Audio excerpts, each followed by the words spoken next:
Hi friends, అందరికీ నా హృదయపూర్వక నమస్సుమాంజలులు. ఎడిటోరియల్ కథ అన్నీ మనవే. ఒకానొక గొప్ప రాజుగారు తన ఒక్కగానొక్క గారాల పట్టి పుట్టినరోజు సందర్భంగా అతి విలువైన వజ్రాల హారాన్ని ఆమెకు బహుకరించారు. తండ్రి ఇచ్చిన కానుకను మెడలో ధరించి మురిసిపోయిన యువరాణి పుట్టినరోజు సంబరాల్లో మునిగి ఉన్నందున పాపం హారం ఎక్కడో పడిపోయింది. అంతఃపురంలో, తోటలో యువరాణి గారు ఎక్కడెక్కడ తిరిగారో అక్కడక్కడంతా వజ్రాల హారం కోసం వెతికి వెతికి వేసారిపోయారు కోటలోని వాళ్ళంతా.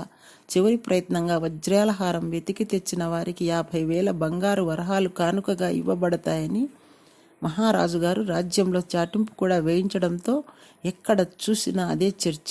ఇలా ఉండగా ఒకరోజు రాజుగారి ఆస్థానంలోని ఒక ఉద్యోగి వజ్రాల హారం గురించి ఆలోచిస్తూ ఒక చెరువు గట్టెమ్మట నడుచుకుంటూ వెళ్తుండగా అతడికి నీళ్లలో తలతలా మెరుస్తూ వజ్రాల హారం కనబడింది. చూడబోతే ఆ చెరువు పరమ కాలుష్యంతో నిండి చెత్తా చెదారంతో కంపు కొడుతోంది.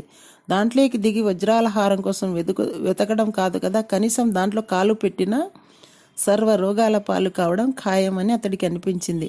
అయినా రాజుగారు ఇవ్వబోయే 50,000 బంగారు వరహాలు కళ్ళ ముందు మెదిలేసరికి ఆశ పుట్టి మరెవ్వరి కంట్లో అది పడకముందే దానిని వెతికి పట్టుకోవాలనుకున్నాడు.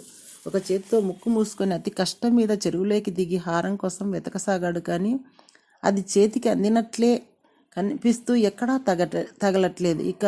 ఇలా కాదని ఇంకాస్త లోతుకు దిగి 2 చేతులతో బురదనంతా కలగలిపి వెతకసాగాడు. అయినా లాభం లేకపోయింది. చివరికి ప్రాణాలకు తెగించి చెరువులో పూర్తిగా మునిగి చెరువంతా గాలించి విసిగిపోయి శరీర భాగాలన్నింటిలో కూడా బురద నిండిపోగా చెరువు గట్టుకు దగ్గరగా చేరి కష్టంగా ఊపిరి పీల్చుకోసాగాడు. చాలాసేపటి నుంచి అదే గట్టు మీద నిలబడి ఆ కాలుష్య కాసారంలో ఉద్యోగి చేస్తున్న విన్యాసాలను చూస్తున్న ఒకానొక సాధువు అతడిని వివరం అడిగాడు. చెప్తే నేను ఇంత కష్టపడి సంపాదించిన 50,000 బంగారు వరహాల్లో ఇతను కూడా వాటాకొస్తాడేమో అని భయపడుతున్న ఉద్యోగి భావాన్ని గ్రహించిన సాధువు చెరువులో తలతలలాడుతూ మెరుస్తున్న వజ్రాల హారం కోసమేనా నీ ప్రయాసంతా అని అడిగాడు. అతడెవరో చాలా గొప్పవాడని గ్రహించిన ఉద్యోగి నీళ్లలో మెరుస్తూ కనబడుతున్న వజ్రాల హారం వైపు ఆశగా చూస్తూ, అవును స్వామి, అది దొరికే మార్గం కాస్త చెబుదురు అన్నాడు ప్రాధేయపడుతూ. చెరువుగట్టు మీద ఉన్న చెట్టు కొమ్మలకు ఆ వజ్రాల హారం వేలాడుతుంటే అది నీకు చెరువును గాలిస్తే ఎలా దొరుకుతుంది?